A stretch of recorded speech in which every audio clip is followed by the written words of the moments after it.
नमस्कार, मैं एडवोकेट ममता एफएम में आपका स्वागत है, जहां सच बोला जाता है और आवाज़ दबाई नहीं जाती।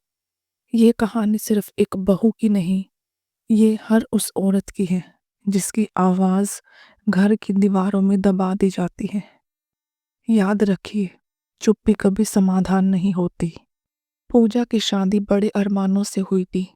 पिता ने जमीन गिरवी रखकर शादी की, सोने के गहने, बाइक, फ्रिज, नगद पैसे, सब कुछ दिया।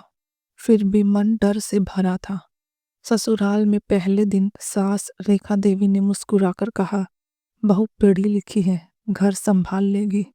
पूजा को लगा शायद भगवान ने सच में अच्छा घर दिया है।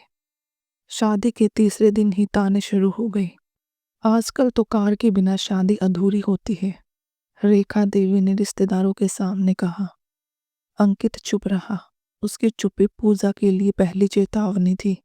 धीरे धीरे पूजा समझ गई, यहाँ प्यार नहीं, लेन देन चलता है।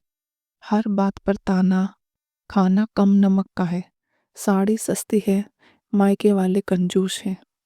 एक दिन रेखा देवी ने पूजा को धक्का दिया, जा अपने बाप से और पैसे मंगवा।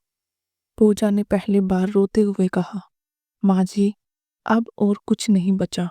उस दिन से नफरत ने घर में जगह बना ली।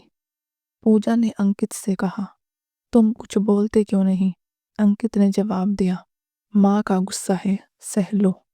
उसी पल पूजा समझ गई, वह इस घर में अकेली है। अब ताने थप्पड़ों में बदल गए, कभी बाल पकड़कर खींचना, कभी बंद कमरे में मारना। पूजा के शरीर पर निशान थे और आत्मा पर डर। रात को वह चुपचाप रोती कि कहीं यह घर ही उसकी कब्र न बन जाए। एक रात रेखा देवी ने साफ कहा, 5 लाख और कार, वरना तू यहाँ जिंदा नहीं बचेगी। पूजा कांप उठी। उसने मायके फोन किया। पिता की टूटी आवाज आई, बेटा अब कुछ नहीं है। पूजा की आंखों के सामने अंधेरा छा गया। उसी रात घर के दरवाजे बंद कर दिए गए। रसोई में केरोसिन रखा गया। अंकित ने पूजा को मारा। रेखा देवी ने कहा, आज इसका खेल खत्म करते हैं। पूजा को घसीटकर रसोई में लाया गया।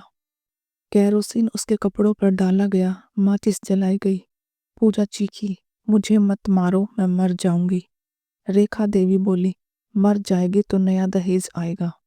उस पल पूजा को समझ आया, यहाँ लोग इंसान नहीं, हवस के दरिंदे हैं।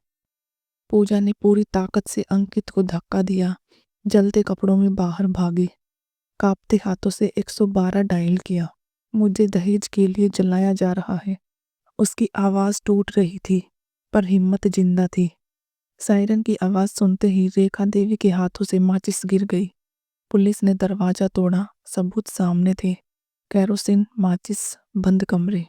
पूजा बेहोश होकर गिर पड़ी। डॉक्टरों ने बताया समय पर मदद न मिलती तो पूजा नहीं बचती। उसके शरीर पर मारपीट और जलाने के निशान थे। उसने मजिस्ट्रेट के सामने पूरा बयान दिया। अंकित और रेखा देवी दोनों गिरफ्तार हुए। कोर्ट में जज ने कहा, दहेज मांगना अपराध है और बहू को जलाने की कोशिश सीधी हत्या की कोशिश। सजा सुनाई गई। पूजा ने तलाक लिया, डरकर नहीं, लड़कर बाहर निकली।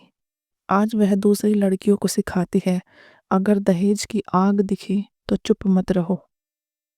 दहेज सिर्फ आग नहीं, एक मानसिक जहर है, और जो बहू बच जाती है वह किस्मत से नहीं, हिम्मत से बचती है। अगर आपको ये कहानी कहीं अपनी या किसी की सच्चाई लगी तो इस आवाज को दबने मत दीजिए। एडवोकेट ममता एफएम को सब्सक्राइब कीजिए। Thank you.